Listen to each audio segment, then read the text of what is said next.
Profe, yo tengo una duda con los ruidos, Sí, vamos con los ruidos entonces. porque o sea, me perdí un poco, porque como que es la primera vez que lo escucho.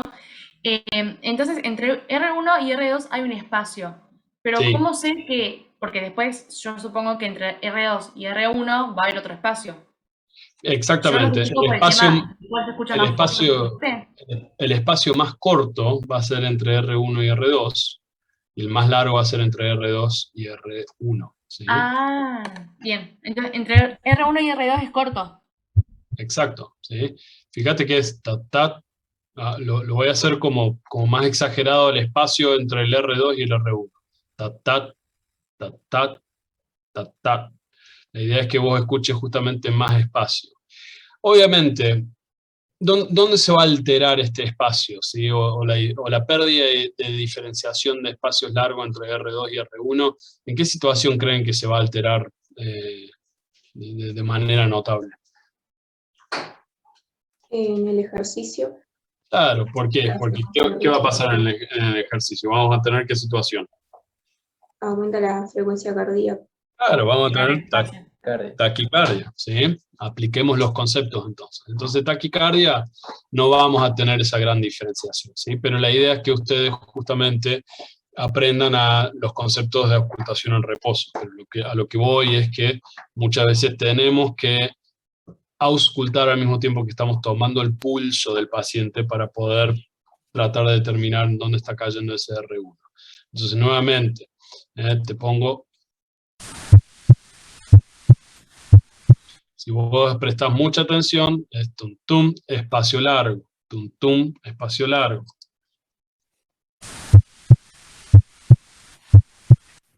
¿Sí? Sí, Eh, profe, se Profe, entendió. pero el más fuerte entonces es el R1 o el R2. el R1, por lo que acabamos de decir, es un punto de sustentación. Pasa que el R2, ¿sí?, tiene una cualidad un poco más como aguda. Entonces el R1 es un poco más grave, pero más fuerte, y el R2 un poco más agudo. Entonces, por ahí uno lo describe como tum tum, ¿sí? Pero en realidad es al revés. Recuerden que la intensidad también es una cuestión de no solamente el escuchar por sus parlantes, sino también es apoyar el estetoscopio sobre el paciente. Entonces ahí realmente van a poder determinar. Y Nuevamente, eso es algo de un sintetizador. Eso es algo de un paciente, ¿sí? Insisto, esto es algo que se logra con la práctica y no en 20 minutos de práctico que llevamos hablando sobre ruidos cardíacos.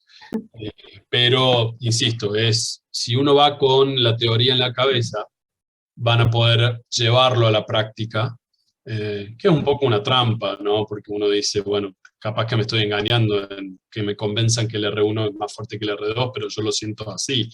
Recuerden, esto es muy subjetivo, muy subjetivo. Nuevamente, estamos hablando sobre conceptos básicos sobre examen físico, pero también súper arcaicos. Es decir, nadie va a dar por sentado un examen físico de un paciente que puede estar en fase cardíaco y decir, sí, sí, se escucha notablemente el R4, una disminución del R1, un chasquido de apertura por la estenosis aórtica, un soplo sistólico de 3 sextos auscultable en el foco de ERP y un R2 aumentado en una intensidad de 50-75%. Y nadie va a decir, perfecto, tenemos el diagnóstico. No, van a escuchar un soplo y le van a hacer un ecocardiograma. Esa es la realidad de la medicina hoy en día. Pero bueno, acá la idea es reforzar conceptos entre qué es lo que yo puedo obtener de un examen y a qué cosas de la fisiología básica la tenemos que relacionar. Eso es un poco el, el propósito de esto, ¿sí? Así que, insisto, no se desesperen con el tema de reconocer los ruidos. Esto va a ser algo que le va a llevar no solo durante la carrera, sino también los primeros años, si es que van a trabajar con pacientes. A los que quieran hacer anatomía patológica para recibirse, esto será un mal recuerdo. Bueno, les voy a Profe, pasar la página. Sí. ¿y cómo se escucharía una arritmia? ¿Cómo crees que se escucharía una arritmia después de que yo les dije algo de un concepto de arritmia en la clase pasada? No sé si te acordás.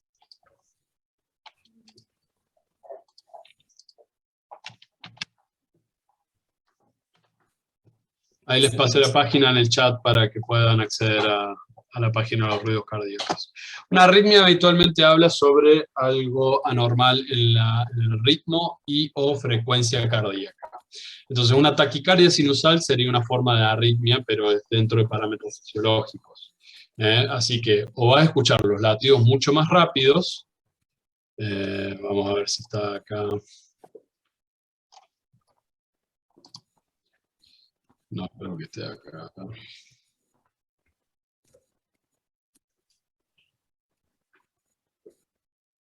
No, estoy buscando si había alguna ocultación en taquicardia, pero básicamente o vas a ocultar una taquicardia, que son los ruidos rápidos, o vas a ocultar que tenés una frecuencia irregular, ¿sí?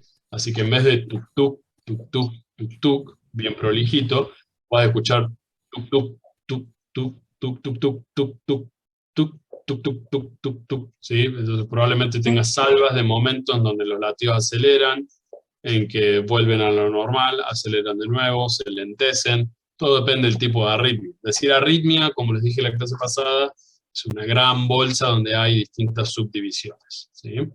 Así que es justamente cómo se podría llegar a escuchar. ¿Más preguntas con respecto a ruidos y soplos? En la biblioteca que les dejé de ruidos y soplos, ahí van a escuchar un montón de diagnósticos. No es el punto de fisio, ¿sí? Entonces, lo único que tienen que saber es que el soplo es otro ruido cardíaco sobreagregado que puede apuntar hacia una situación, ya sea fisiológica, ya que está el famoso concepto de soplo inocente, que es algo con lo que yo tengo que lidiar más de 30 veces por semana. Y por otro lado, sí puede llegar a ser alguna característica física que va a apuntar a una patología, sobre todo de obstrucción, ¿sí?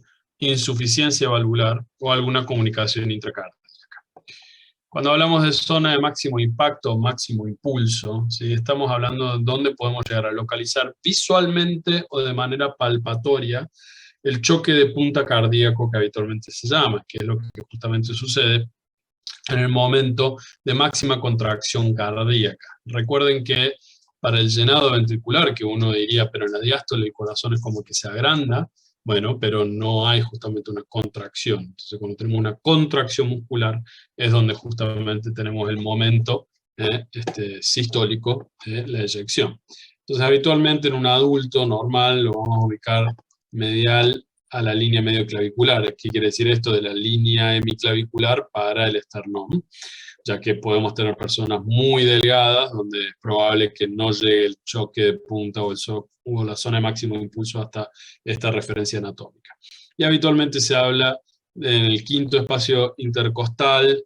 En niños habitualmente lo vamos a encontrar más bien cerca del cuarto, ¿sí? Así es decir, que a medida que vamos creciendo, la punta o el ápex del corazón va como descendiendo de espacios intercostales, o mejor dicho, yendo de dirección craneal a caudal. Patología cuando tenemos un doble impulso, es decir, cuando tenemos un llenado vigoroso en ventrículos dilatados, es decir, entonces se llena, se agranda el corazón de manera notable porque está ya marcadamente aumentado de tamaño y empujando hacia el tórax, y luego la misma contracción. El desplazamiento lateral izquierdo habitualmente es cuando el corazón se va agrandando a expensas del ventrículo izquierdo, va a ir desplazándose bien lateralmente, donde podemos ubicarlo ya en la línea axilar anterior, en la línea axilar media. Muy rara vez van a ubicar el latido en la línea axilar posterior sin antes que el paciente fallezca por insuficiencia cardíaca. Y cuando tenemos desplazamiento medial o epigástrico subsifoideo, es decir, más localizado en esta porción, es que quiere decir que vamos a tener un choque vigoroso a expensas del ventrículo derecho. Es decir, que vamos a tener un ventrículo derecho aumentado de tamaño, sobre todo cuando esté aumentado de volumen, ¿sí? Entonces esto es lo que hace referencia a la zona de máximo impulso. Se me quedó colgada la diapositiva acá. Así que ahora vamos a pasar a básicos de electrocardiografía. Insisto, dudas hasta aquí, ¿alguna pregunta que quieran hacer? Muy bien, entonces, nuevamente, básicos de electrocardiograma. Y cuando hablo de básicos, vamos a hablar de bien básicos, ¿sí? Ya que electrocardiograma, incluso hasta mi nivel, es algo que muchos grandes escolares expertos tienen dificultades para aprender ciertas cosas. Así que solamente vamos a, nuevamente, limitarnos a parámetros fisiológicos básicos, ¿sí? Entonces, el electrocardiograma, ¿qué es lo que representa? Representa básicamente la actividad eléctrica del corazón, ¿sí? Estos son justamente en lo que se refiere al principio biofísico en lo cual se está refiriendo, ¿sí? Y básicamente, este descubrimiento, gracias a Wilhelm Einthoven, lo voy a escribir acá, ya que también lleva su nombre el triángulo de Einthoven, que describe un poco la disposición de las derivaciones polares del electro, quien recibió un premio Nobel en 1924 gracias a esto, ¿sí? Entonces, básicamente, el electrocardiograma analiza el movimiento, la carga o la onda de actividad eléctrica que se propaga por el corazón, y donde esto justamente se representa en un plano bidimensional, pero esto habla sobre una dirección de propagación de la onda eléctrica cardíaca y lo que se llama una magnitud.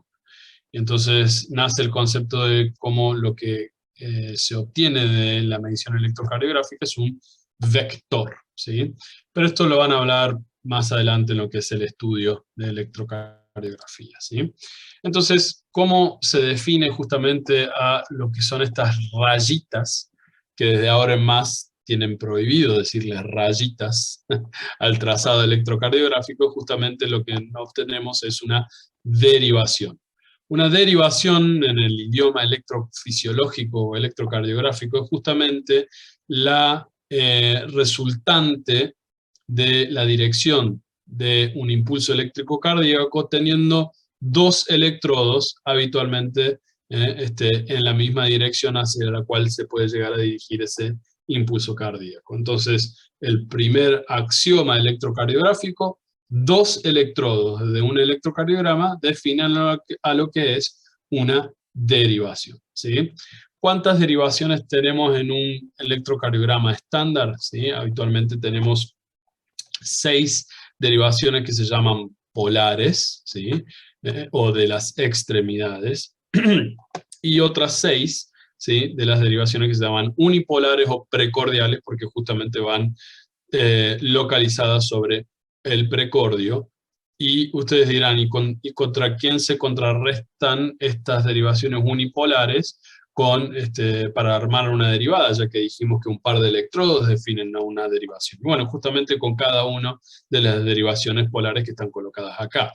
Es decir, nunca vamos a obtener un trazado electrocardiográfico si solamente ponemos las derivaciones unipolares sobre el pecho, sino que tenemos que contar sí o sí al comienzo con las derivaciones polares, bipolares o de las extremidades. O sea, básicamente, como tienen acá en el dibujo, lo que es la derivación 1, o llamada habitualmente D1, o 1 solo, justamente se mide entre la diferencia de dos polos ubicados en cada uno de los miembros superiores, o sea, brazo derecho y brazo izquierdo. La derivación 2 es la diferencia entre mi pie o pierna izquierda con el brazo derecho, y la derivación 3 es mi brazo izquierdo con la pierna izquierda, y lo que tenemos ABR, ABL, ABF es justamente la diferencia de la resultante obtenida en este caso entre cada una de las derivaciones que yo puse en cada brazo, ¿sí? Y las unipolares justamente corresponden a la superficie cardíaca, que va del 1 al 6, recorriendo desde la parte derecha del corazón a la parte izquierda del corazón. Por eso llamamos en que tenemos una división de precordio derecho del 1 al 3 y del izquierdo del 4 al 6, ¿sí? Esto no lo tienen que memorizar, esto va a quedar a ustedes como referencia. No es el punto preguntar o hacer preguntas de esto en lo que es el conocimiento, ¿sí? Entonces, solamente lo que voy a terminar de redondear, entonces cómo se forman las derivaciones de los miembros. Entonces 1 dijimos que la conexión positiva va al izquierdo, el negativo al derecho, y esto pone un plano frontal de 0 grados. Ahora ya voy a eso. Entonces dijimos que el 2, la positiva está en la pierna izquierda y la negativa en el brazo derecho. Esto va a definir un eje en el plano frontal a 60 grados. Y la 3, la positiva va en la pierna izquierda, la negativa en el brazo izquierdo, y esto pone un eje frontal a 120. Entonces, de esto obtenemos ABR, conexión positiva en brazo derecho, conexión negativa electrónicamente acá en el medio del corazón, ¿sí? O sea, básicamente la resultante es lo que pasa en el medio, y esto hace un plano frontal de 150 grados. El plano de ABL es menos 30, y el plano de ABF es de más 90. Y como resultante vamos a obtener esto, ¿sí? Que es mucho más simpático y fácil de entender. Entonces, este es el plano frontal que yo les decía, ¿sí? 0 grados dado por derivación 1. 60 grados dado por la derivación 2, más 120 grados dado por la derivación 3. Entonces, las resultantes de cada una de estas derivaciones nos va a dar la dirección cardíaca, ¿sí? Teniendo en cuenta cada una de estas. Entonces, nuevamente, ¿sí? Entre el 1 y 2, ¿dónde se va a dirigir la dirección del corazón? ABR, ¿sí? Y este es el plano de menos 150. ¿Estamos? ABF va a ser justamente la resultante de la conexión positiva en pierna izquierda, conexión negativa en medio del corazón. Este es el plano frontal de los 90 grados. ¿Sí? Y ABL por resultante va a ser el plano frontal de menos 30, la conexión positiva en el brazo izquierdo, entonces la conexión negativa va a ser en el medio del corazón, y ahí va a ser y hacia allá va la despolarización normal. ¿Sí? Vamos a volver sobre esto, que brevemente vamos a describir justamente con este hombrecito cardíaco, cómo es justamente, bueno, no es hombrecito, es género inespecífico, ¿eh? Eso es lo bueno de este gráfico. Bien. Vamos a, muy brevemente y sin entrar demasiado en esto, de lo que se llama el modelo bicelular, que es lo que justamente refleja el potencial de acción de dos células distintas. Como habíamos establecido en la clase pasada, la conexión entre el miocardio especializado o el sistema de conducción cardíaca que tenemos en unión en hendidura o gap entre cada célula y la otra. Entonces ese desplazamiento eléctrico entre A y B es justamente lo que podríamos recoger si tendríamos los electrodos tanto de una porción negativa y una positiva, yendo a reflejar, según la colocación de estos electrodos, hacia dónde se va a ir la deflexión de estas potenciales de acción, cómo lo podemos reflejar en el electrocardiograma, ¿sí? Entonces, todo lo que se acerca al sensor que está justamente filmando, y esto muchos manuales de electrocardiograma lo representan como si fuera, estoy filmando un auto, ¿sí? Cuando yo estoy filmando el auto que me viene de frente, entonces esa deflexión va a ser positiva.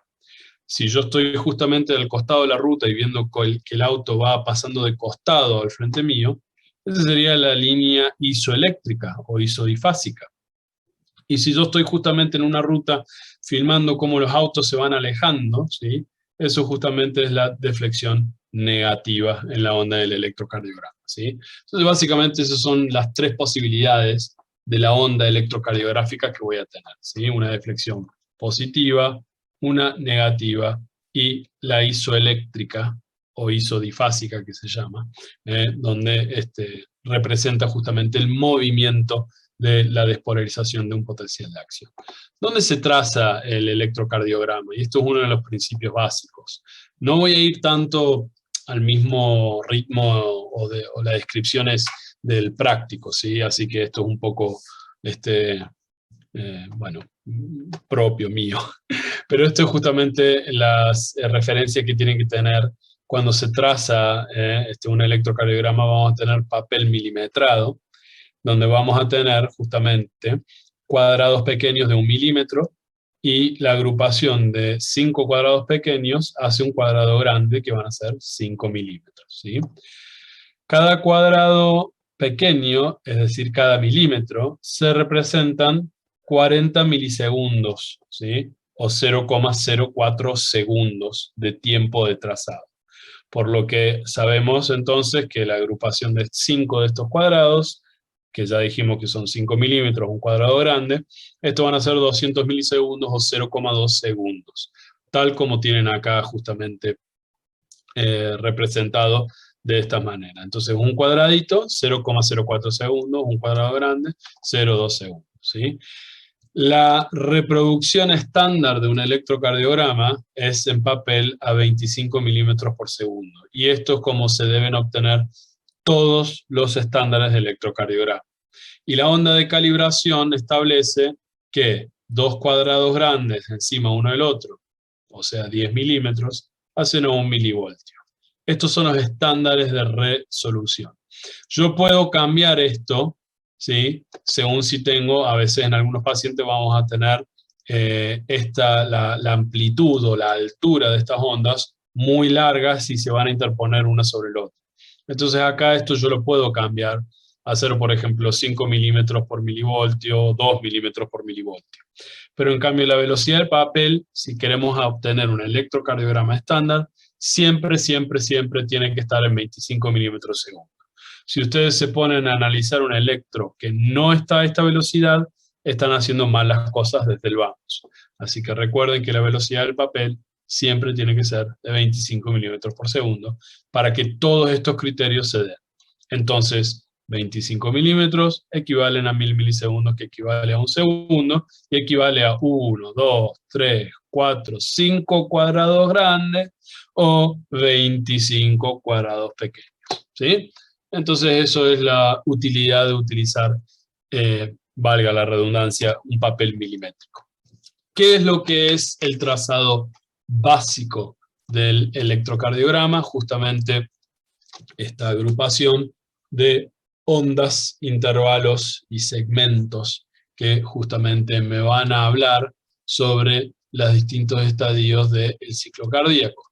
Y esto lo vamos a analizar mucho más cuando hablemos del ciclo cardíaco, como para que tengan una idea qué representa cada uno, ¿sí? Pero vamos a tener una onda de flexión habitualmente positiva, que es la onda P. Vamos a tener un periodo breve isoeléctrico, que es el segmento PR.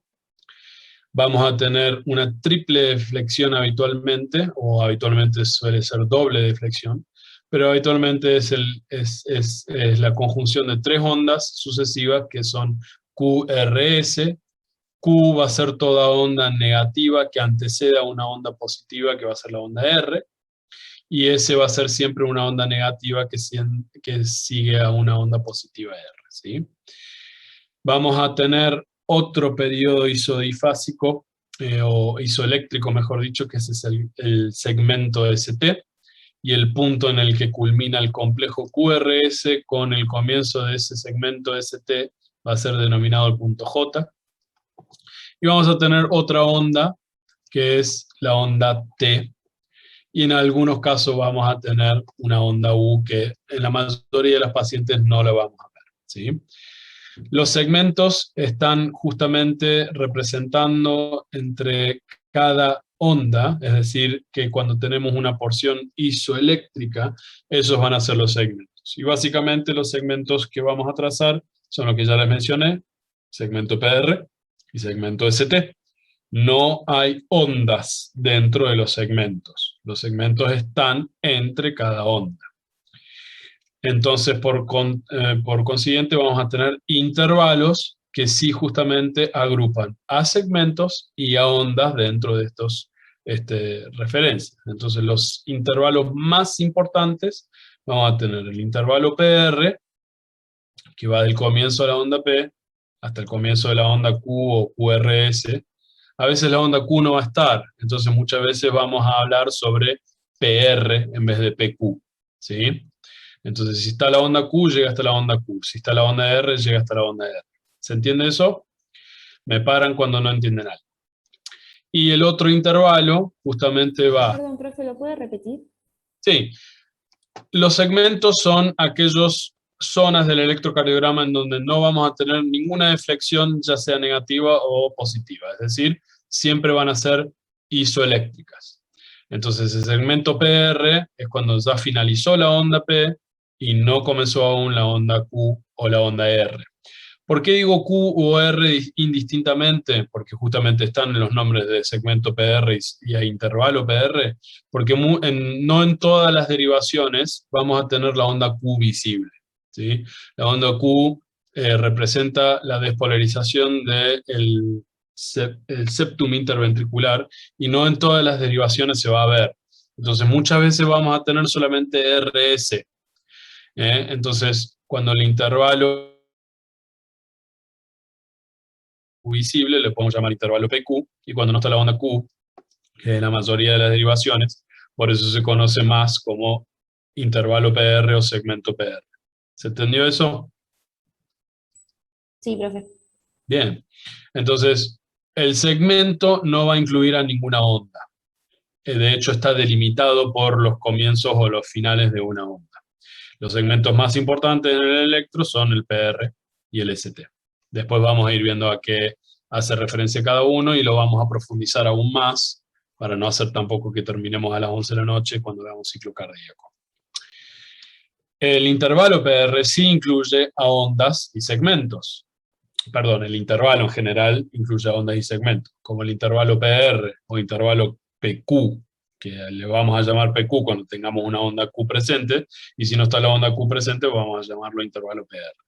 Incluye la onda P, incluye el segmento PR, ¿sí? Entonces desde que comienza la onda P, marca el comienzo del intervalo, y cuando comienza la onda Q, marca el fin del intervalo, ¿sí? Lo mismo para el ST. Cuando comienza el segmento ST hasta que termina la onda T, esto marca el intervalo ST. Y el intervalo RR es lo que va entre justamente cada onda pico R, y esto es lo que vamos a considerar básicamente la interpretación de la frecuencia cardíaca eléctrica en un electrocardiograma. El intervalo TP no es muy importante y no lo vamos a considerar, y el otro intervalo muy importante es el intervalo QT, es decir que contiene todo lo que sucede desde el inicio de la onda Q hasta que termina la onda T, ¿sí? Todo es de importancia clínica acá, menos el intervalo TP, ¿sí? Este no es tan importante, no vamos a detenernos demasiado en eso, ¿sí? Nuevamente, preguntas hasta aquí. Vamos a ir repasando esto también incluso cuando veamos los prácticos subsiguientes, ¿sí? Así que no se desesperen. Pero si quieren hacer preguntas, yo se las respondo. ¿Puede repetir cuáles eran los intervalos más importantes? PR, ST, RR y QT. No solemos incluir el intervalo TP como de importancia médica o que comúnmente analizamos en un electrocardiograma. ¿Profe? Sí. ¿Y el QRS?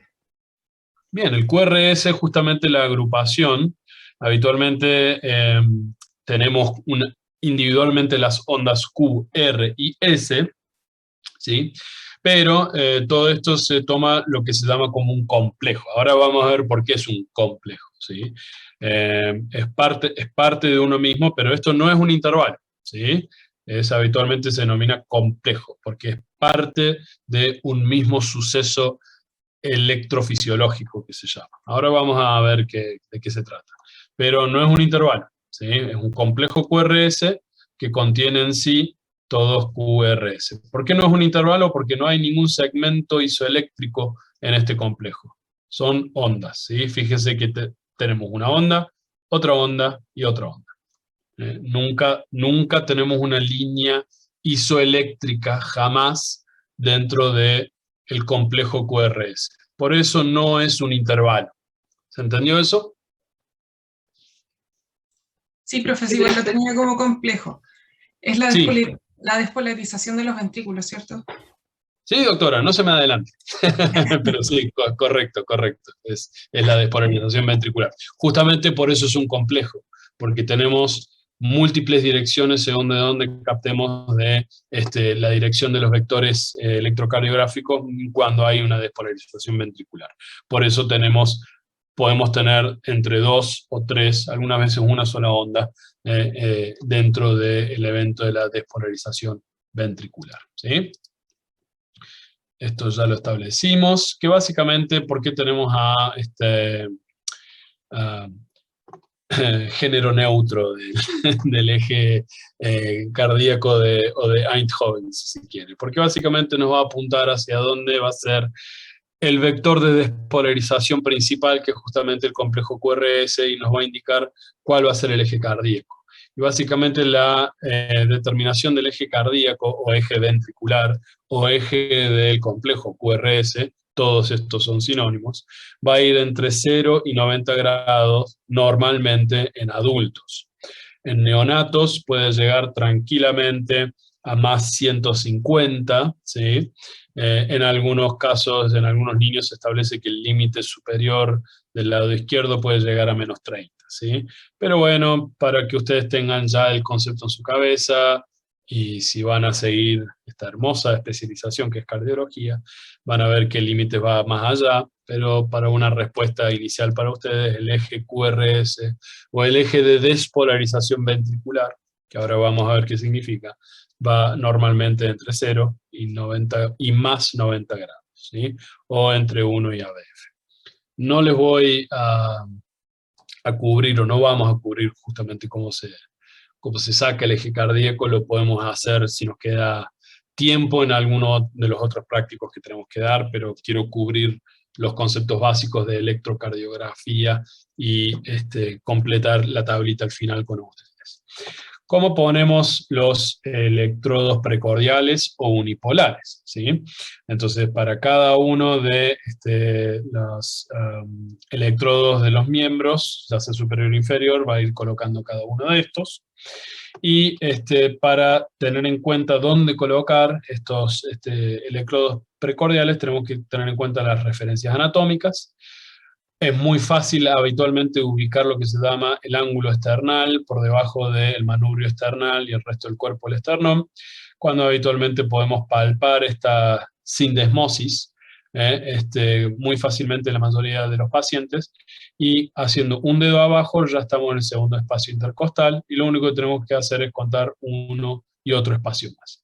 Y ya cuando establecemos el cuarto espacio intercostal, a la derecha del esternón o del borde esternal colocamos B1, a la misma altura, pero esta vez del lado izquierdo vamos a colocar B2. Nos salteamos B3 para colocar B4, ya que tenemos que bajar de espacio intercostal e ir hacia la línea hemiclavicular. Y ahí ponemos B4. Entonces, una vez que tenemos 2 y 4, solamente tenemos que colocar entre el medio de las dos B3, ¿sí? Entonces, B3 no tiene una referencia anatómica, solamente sabemos que va entre 2 y 4. Una vez que ya colocamos 4 y después colocamos 3, pasamos a 5, que va sobre el mismo espacio intercostal, que es el quinto, esta vez desplazándonos de línea lateralmente a la línea axilar anterior, y ahí ponemos 5, y en la línea axilar media, también, siempre siguiendo el quinto espacio intercostal, ponemos 6.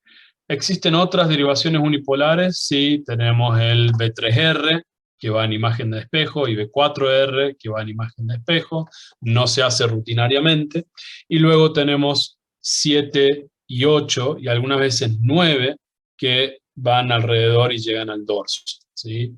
Estas no son utilizados en lo que es el electrocardiograma de 12 derivaciones estándar, ¿ok? Así que solamente se tienen que aprender estos y no los otros.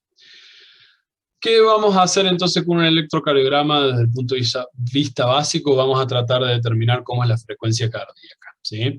Y acá, obviamente, por motivos de enseñanza básica, vamos a determinar cómo vamos a estimar la frecuencia cardíaca también. Nuevamente, con todas las condiciones estándares que ya les dije que se tienen que cumplir, ¿sí? 25 milímetros segundo y los cuadraditos que les dije. Y obviamente la prerrogativa más importante es que tenemos que tener unos latidos regulares, como la gran mayoría de nuestros pacientes que van a ver electrocardiogramas se van a presentar.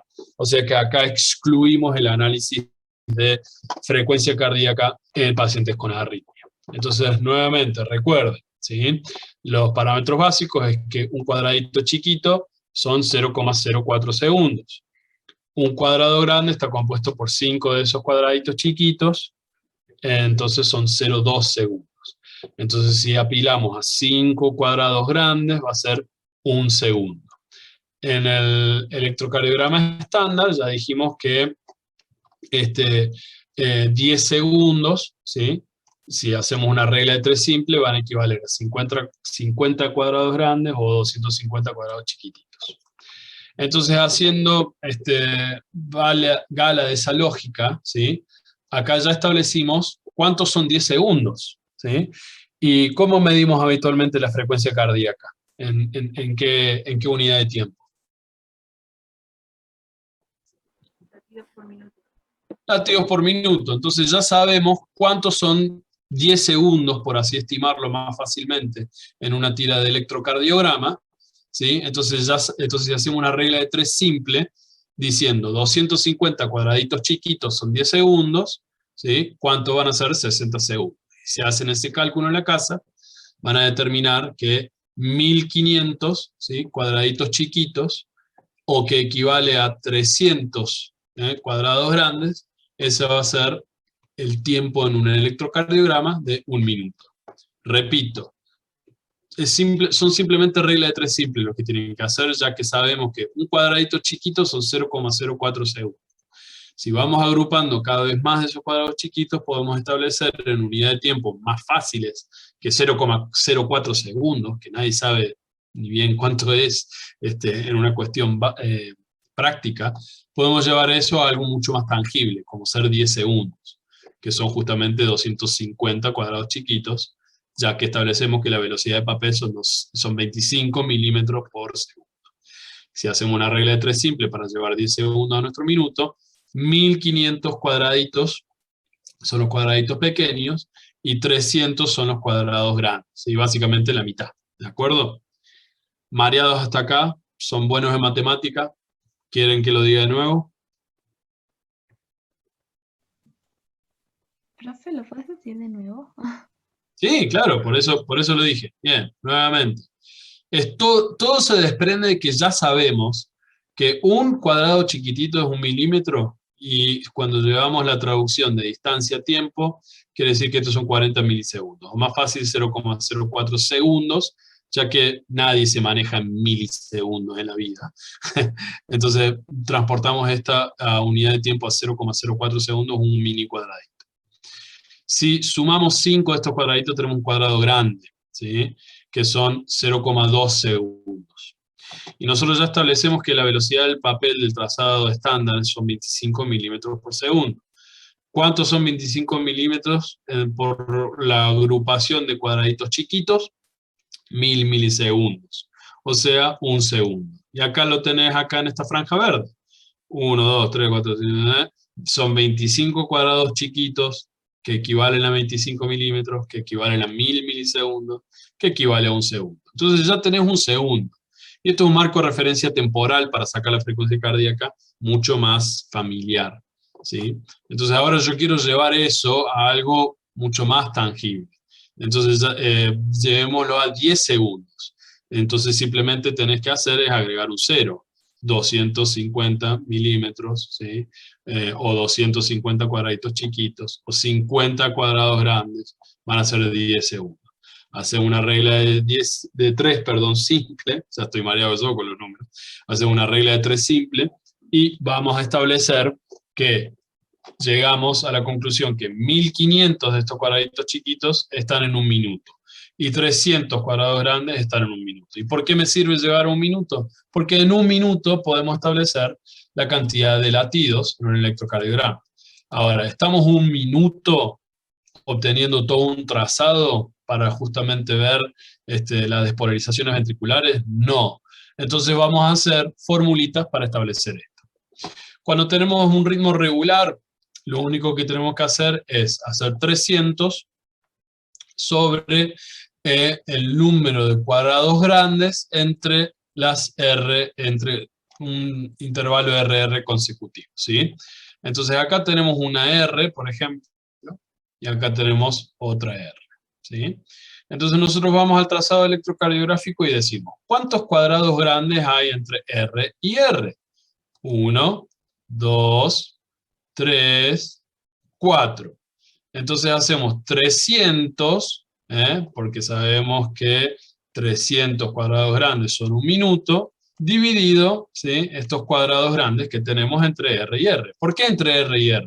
Porque es justamente lo que me va a dar la despolarización ventricular, o sea, básicamente el latido, ¿sí? Entonces cuando tenemos una onda R a la otra onda R, ahí ya establecimos que justamente tenemos la diferencia entre un latido con otro, ¿sí? Entonces esto es la referencia para saber cuánto es nuestra frecuencia cardíaca, ya que, repito, nuevamente, no vamos a estar 1 minuto reloj imprimiendo un papel para después contar la cantidad de R's que hay. No hacemos eso, ¿sí? Habitualmente imprimimos 20 segundos. Entonces, nuevamente, tenemos una R, tenemos la otra R, contamos 1, 2, 3, 4. Como contamos 4 cuadrados grandes, ¿sí?, tenemos una frecuencia regular, hacemos 300 sobre 4, tenemos 75 latidos por minuto. ¿De acuerdo? Vamos a un ejemplo entonces básico. ¿Quién se anima a hacer este? O lo hacemos entre todos. Bien, entonces acá tenemos nuevamente papel milimetrado, 1, 2, 3, 4, 5 cuadrados chiquitos, y estos son los cuadrados grandes. Este es un trazado electrocardiográfico real. ¿Distinguen los cuadrados chicos y los cuadrados grandes? Sí, Cecilia, Sí. la respuesta es correcta, entonces no sirven a arritmia, justamente, y no hace falta que aprendan cómo. Si quieren después les doy clases particulares, pero no viene a caso, no se mareen. Bien, entonces, nuevamente, lo que conviene hacer, ¿sí?, para ser más fácil su tarea, entonces lo que van a hacer es ubicar una onda R que más o menos coincida con el margen de un cuadrado grande. Y si nos fijamos acá, ¿sí?, justamente tenemos una onda R que coincide con el trazado de un cuadrado grande. Entonces vamos a contar los cuadrados grandes. 1, 2, 3, ¿sí?, y llegamos a casi 4, ¿de acuerdo? Entonces, tal como el ejercicio anterior, ¿sí?, si hacemos 300 sobre 4 nos va a dar 75, pero no es exactamente 75. Entonces, ¿qué es lo que vamos a hacer en esos casos también? Tenemos que la fórmula para también agarrar ritmos rápidos, ya que muchas veces no vamos a tener cuadrados grandes entre R y R, tenemos que la fórmula de los cuadrados chiquitos, ¿sí?, vamos a tomar 1500 sobre el número de cuadrados chiquitos entre cada R, ¿sí? Nuevamente acá el ejemplo, tenemos una onda R y otra onda R, y tenemos 1, 2, 3, 4, 5, y acá vamos a hacer 1500 sobre 5. Entonces ustedes ya saben que si tenemos una onda R cada trazado grueso, vamos a tener una flor de taquicardia, 300 latidos por minuto. Entonces vamos acá al ejercicio, ¿sí? No se vuelvan locos contando un cuadradito a la vez, ¿sí? Apréndanse la tabla del 5, que seguro la saben. Entonces acá tenemos 5, 10, 15 y 4, ¿sí? Entonces 15 más 4, 19. ¿Quién quiere hacer 1500 sobre 19? Rápido, rápido, rápido. Da 78,9. Bien, Acierto. entonces vamos a redondear a 79 y ya sabemos que la frecuencia cardíaca en este paciente es de 79 latidos por minuto, ¿sí? Lo cual coincide porque es un poquito más rápido que 75, ya que esta QRS no cae sobre este trazo grueso. Bien, ¿quién se anima a hacer este? Con lo que saben. Entonces recuerden, 300 sobre el número de cuadrados grandes entre cada RR, o 1500 sobre cada cuadrado chico entre RR. Pueden escribirlo o decirlo en voz alta. Profe, ¿puede ser que sea más o menos de 37 o 38 latidos por minuto? Vamos a ver, ya que fuiste la primera que lo dijo, ¿sí? Entonces, Sí. vamos a ver entonces RR y vamos a tratar de ver si hay un RR que caiga justamente en el trazo grueso. Y si vemos acá en D3, tenemos acá un R y acá otro R, así que se nos hace muy fácil la tarea. ¿Vamos a contar cuadrados chicos o cuadrados grandes acá? ¿Qué nos conviene? Cuadrados Grandes. grandes. Grandes. 1, 2, 3, 4, 5, 6, 7, 8 cuadrados grandes. ¿Qué cálculo vamos a hacer? 300 dividido 8. 300 sobre 8. Bien, y a todo le da 37,5, que podemos redondear a 38. ¿Cómo? Bien, 38 entonces latidos por minuto. Bradicardia, normocardia, que no existe, frecuencia normal o taquicardia. Bradicardia. Bien, entonces este puede ser el electrocardiograma de su compañero que tiene el reloj con este sensor de frecuencia cardíaca mientras duerme. Bien, y a este caso, ¿quién se anima? Pueden escribirlo, decirlo en voz alta, para ver qué frecuencia cardíaca tiene este trazado.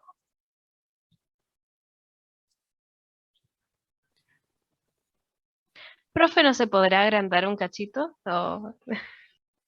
Lo lamento. Nuevamente, si ves los trazados gruesos, ya sabes que entre trazado grueso y trazado grueso, ¿cuántos cuadraditos chicos hay? 5.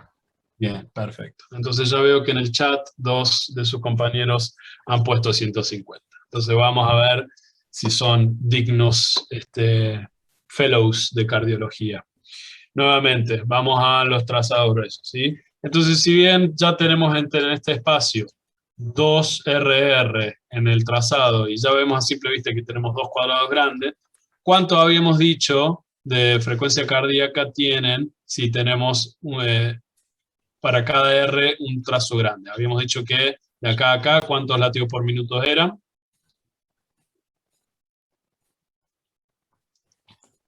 De trazo grueso a trazo grueso, ¿cuántos latidos había por minuto? 300. Bien, 300, ¿recuerdan? Entonces, si tenemos 2 cuadrados grandes, como en este caso, es 150, como ustedes ya han puesto bien y seguramente que obtuvieron. ¿Cómo nos damos cuenta cuando un latido es regular o irregular? Y vayan midiendo con los cuadrados chicos cada uno del número de cuadrados chicos que hay entre R y R. Y no tiene que ser exacto, pero tiene que ser bastante similar entre uno y otro. Entonces, ¿cuántos cuadrados chicos hay en 2 cuadrados grandes? 10. 10. Entonces acá tenemos perfecto que coincide con el trazo grueso, entonces sabemos que son 10. Acá empieza acá, entonces tenemos 1 del trazo previo, 5 que nos da 6, 4, 10. Acá tenemos 5, 8 y 1, 9. Acá tenemos 2, 5, 7, más 2, 9. Acá tenemos 3, más 5, más 1, 9. Entonces fíjese lo regular que es. 9 cuadraditos chicos, 9 cuadraditos chicos, 9 cuadraditos chicos. Entonces va entre 9 y 10. Entonces, ¿esto es un ritmo regular o irregular? Regular.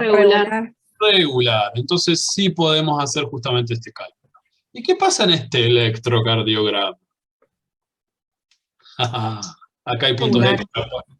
Acá hay puntos extra para quien quiera hacer el diagnóstico, ya que fue preguntado la clase pasada y fue debidamente respondido. Así que encontré este hermoso ejemplo. Entonces acá justamente tenemos un ritmo irregular. Entonces, ¿qué podemos hacer en este ritmo irregular? ¿A quién se le ocurre qué podemos hacer?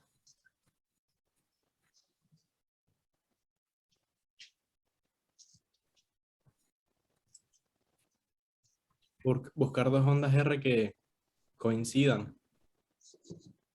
Y a partir de ahí comenzar a contar si es regular o irregular. Pero bueno, ya de entrada dijiste que era irregular.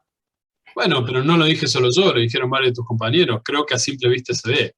Noten cómo acá tienen cada una de las derivaciones que mencioné ordenadas. 1, 2, 3, RLF, 1D, o sea, todas las precordiales, B1, B2, B3, B4, B5, B6. Y noten que la de abajo es el D2, pero largo.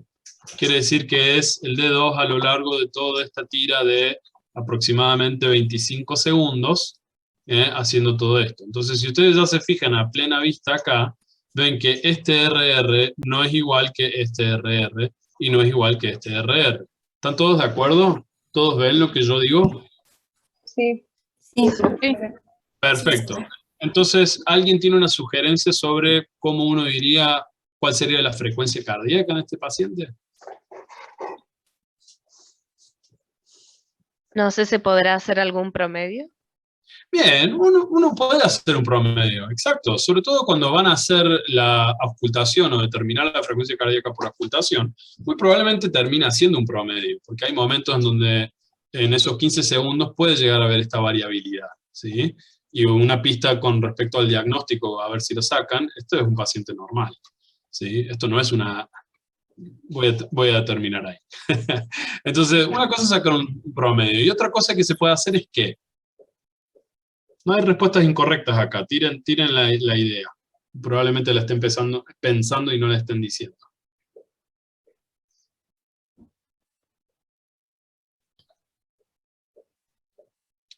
Podemos sacar la frecuencia cardíaca en el RR más corto y la frecuencia cardíaca en el RR más largo. Entonces podemos informar variabilidad de frecuencia cardíaca de tal a tal. Y la ponen de mínimo a máximo habitualmente. Entonces, calculen, ¿sí? O digan cuál sería la frecuencia entre el RR más largo y cuál es la frecuencia entre el RR más corto. A ver.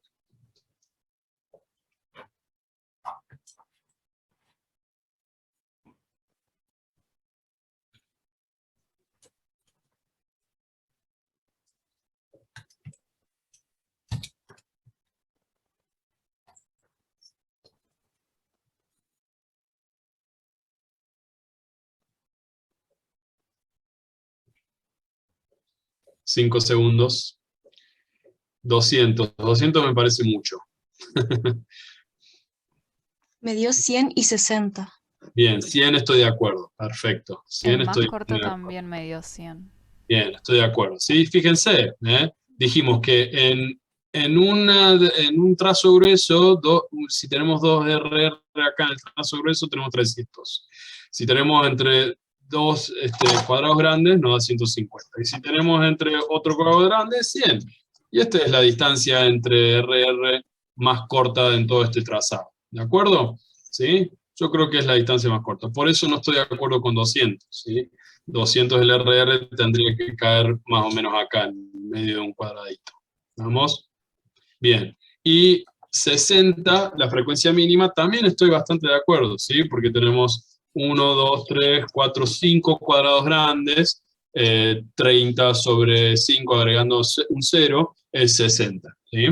Entonces, también se puede hacer más o menos a ojo o en cubero, y estoy de acuerdo. Entonces uno puede informar que esto tiene una frecuencia irregular que va entre 60 y 100, ¿sí?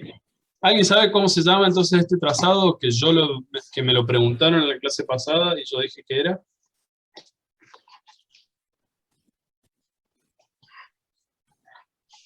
¿No? ¿Nadie? ¿Nadie se arriesga? Capaz que no está el alumno que hizo la pregunta, pero bueno, esta es la típica arritmia sinusal, ¿sí? Entonces, ¿por qué sinusal? Y ahora vamos a hacer la definición y vamos a pasar a la tabla. O me parece que vamos a tener que terminar y dejar la tabla para la clase que viene, pero bueno. Ritmo sinusal justamente habla sobre el ritmo de despolarización inicial dada por la onda P, ¿sí? Entonces la onda P, aquí está, la onda P justamente tiene que ser de deflexión positiva en las derivaciones 1 y F, ¿sí? Y cada P tiene que preceder a cada QRS. Entonces, de esta manera, estamos estableciendo una dirección fisiológica de la transmisión del impulso cardíaco que va de la aurícula al ventrículo. Entonces, cada vez que ven una onda P, tenemos una despolarización auricular. Cada vez que tenemos una onda QRS, tenemos despolarización ventricular. Repolarización ventricular, diástasis que se llama, y nuevamente empieza el ciclo. La aurícula se despolariza, las aurículas, ¿sí? Esto se hace al mismo tiempo, y así sucesivamente. Esto es lo que se llama ritmo sinusal. Esto quiere decir que el marcapasos nativo o natural del corazón es quien está comandando el inicio de la conducción eléctrica cardíaca, por lo tanto comandando la frecuencia cardíaca base, ¿sí? Entonces, ¿por qué digo que es una arritmia sinusal? Porque si vamos a 1, la onda P es positiva, ¿todos de acuerdo? Sí. Si vamos a BF, la onda P es positiva, ¿todos de acuerdo? Sí. Y bueno, nos vamos a fijar en cada QRS, si a cada QRS se le precede la onda P. QRSP, QRSP, QRSP, ta, ta, ta, ta, ta, ta, ta, ta, ta, ta. Listo, es definición de arritmia sinusal. ¿Y por qué acá tenemos 60 frecuencia y acá tenemos 100 de frecuencia? Por los fenómenos fisiológicos que les dije. Acá el paciente, ¿qué está haciendo? ¿Está en inspiración o en expiración? Inspiración. Inspiración. Hay que decirlo claro. ¿Expiración o inspiración? Hay una mnemotecnia muy fácil para recordar. La famosa mnemotecnia Betty. ¿Sí? Lo voy a escribir acá. Disculpen que es mi perro hinchando los huevos. Entonces acá tienen Betty. ¿Sí? Bradicardia expiratoria y taquicardia inspiratoria. ¿Sí? Entonces acá el paciente a los 100 latidos por minuto está tomando aire y cuando está en 60 por minuto está alargando el aire. ¿De acuerdo? Bueno, ahí tienen el concepto de arritmia sinusal. Bueno, muy bien. Gente, es muy tarde. Así que les prometo, como acá ya tienen lleno, ¿sí?, la tabla, si quieren, les dejo para que saquen la foto y la vamos a repasar. ¿Sí? Los números que ven ahí en cuanto a duración son bastante flexibles. No hace falta que se aprendan eso de memoria. Pero para que vaya completando, o sea, les doy la respuesta, pero también están ustedes de acá hasta el no el martes, sino el jueves de la semana que viene de nuevo, para que razonemos qué es lo que pasa en cada uno de las ondas, segmentos e intervalos. Y esto se va a complementar hermosamente con el ciclo cardíaco, ¿sí? Así que vamos a ir yendo y viniendo todo el tiempo sobre esto hasta que la parte básica se entienda bien. Mi objetivo al terminar estos prácticos no es que aprendan de memoria que la onda T tiene que tener tal amplitud y tal cosa. No, yo quiero que ustedes me digan qué es lo que pasa durante la onda T y al mismo tiempo qué es lo que lo podés hacer coincidir con el resto del ciclo cardíaco y cómo eso determina el resto de las fases del ciclo cardíaco y cómo eso justamente tiene una influencia sobre el gasto cardíaco. Eso quiero que sepan. Quiero que sepan de cómo podemos relacionar la actividad eléctrica cardíaca con el trazado electrocardiográfico. Lo podemos repasar cuantas veces quieran, ¿sí? Básicamente, cómo podemos establecer, básicamente en ritmo regular, la frecuencia cardíaca teniendo en cuenta el electrocardiograma. Y con esto voy a terminar con un truquito, ¿sí?, que básicamente resume con todo esto que dijimos, teniendo en cuenta los espacios de cuadrados grandes. Siempre como manera más rápida, vayan al complejo QRS o a la onda R que coincida con un trazado grueso y vayan contando de trazado grueso a trazado grueso en 300, o sea, saltean el primero, ¿no? Y pasan al segundo y ahí dice 300, 150, 100, 75, 50, y hasta ahí llegamos. Entonces, si ustedes ven que en ese caminito de repente cae, por ejemplo acá tenemos 300, 150, 100, 75, tenemos que la frecuencia cardíaca está entre 75 y 100, y más cerca de 75 que 100. Y ahí pueden hacer una estimación y decir, probablemente tenga 80 de frecuencia cardíaca. ¿Sí? Y habíamos calculado en este paciente, creo que 79, 78. ¿Sí? Entonces eso es un truquito que pueden hacer. ¿Vamos? Bueno, muy bien. Dejamos de compartir pantalla. Perdón, ¿todos sacaron foto? Sí, profe. Sí, profe. Excelente. Bueno, bien. Se está poniendo complejo, lo sé, así que entre práctico y práctico me pueden ir consultando. La idea es que si más repasan esto, mejor. Van a poder ir comprendiendo de a poco. Pero insisto, lo lindo de esta unidad temática es que se van agrupando los conceptos y vamos a ir yendo sobre cada uno de ellos a medida que vamos dando las clases, ¿sí? Así que no se preocupen, vamos a ir... Mi objetivo acá es que entiendan ciertas cosas que yo entiendo muy bien y quiero explicárselas. Entonces la idea es que sepan las bases electrofisiológicas de la conducción cardíaca, cómo esto se relaciona con el ciclo en sí, y para entender cuáles van a ser los determinantes de una función cardíaca correcta. Estoy leyendo los mensajes que me pasan y muchísimas gracias. La verdad que disfruto mucho dar estas clases y me encanta bueno, que les sirva, que puedan entender y siéntanse libres siempre de interrumpirme y marcar y bueno. Y perdón la hora, pero así es como se hace. Bueno, abro entonces el terreno para preguntas. Pueden escribirlas, los leo, o pueden hacer preguntas en voz alta y repasamos puntualmente alguna cosita que quieren que les diga.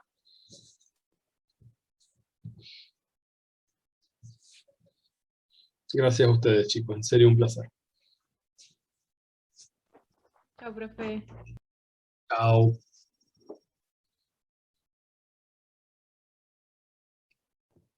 Chao, gracias, profe.